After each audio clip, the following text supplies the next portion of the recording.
YCP ప్రభుత్వంపై AP రాష్ట్ర అధ్యక్షుడు అచ్చెన్నాయుడు తీవ్ర విమర్శలు గుప్పించారు. రాష్ట్రంలో 3 రాజధానుల వల్ల ఉత్తరాంధ్రకు, రాయలసీమకు, కోస్తాంధ్రకు ఏం న్యాయం జరిగిందో చెప్పాలని జగన్మోహన్ రెడ్డిని డిమాండ్ చేశారు. 3 రాజధానుల పేరు చెప్పి రాష్ట్రాన్ని నాశనం చేశారని ఆగ్రహం వ్యక్తం చేశారు. విశాఖపట్నం రాజధాని అని చెప్పి 40,000 ఎకరాల భూమిని దోచుకున్నారని అచ్చెన్నాయుడు విమర్శించారు. ఇక్కడున్న కంపెనీలన్నింటినీ బయటకు పంపించారని మండిపడ్డారు. నిరుద్యోగులకు ఉపాధి అవకాశాలను వైసీపీ ప్రభుత్వం దెబ్బతీసిందన్నారు.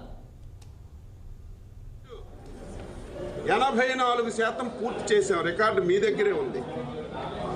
4 సంవత్సరాలు 7 మాసాలు అయింది. 5% కూడా మీరు పూర్తి చేయలేదు. ఇది మీ వైఫల్యమే కాదా?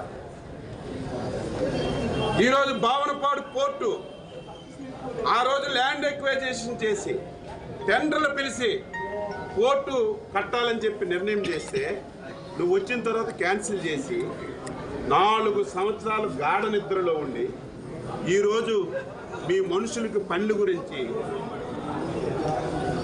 ఏదో కోర్టు చేస్తున్నామని చెప్పి అట్టహాస్యం చేసి ప్రజలకి మళ్ళీ మభ్య పెడుతున్నాం. అసలు ఈ ప్రభుత్వం వెంటిలేటర్ మీద ఉన్న విషయాన్ని గుర్తుపెట్టుకోవాలి. వెంటిలేటర్ మీద ఉంది. వెంటిలేటర్ మీద ఉన్న పేషెంట్ ఎవడైనా బతుకుతాడా? ఈ ప్రభుత్వం వెంటిలేటర్ మీద ఉంది. రేపు ఎప్పుడు ఎన్నిక జరిగినా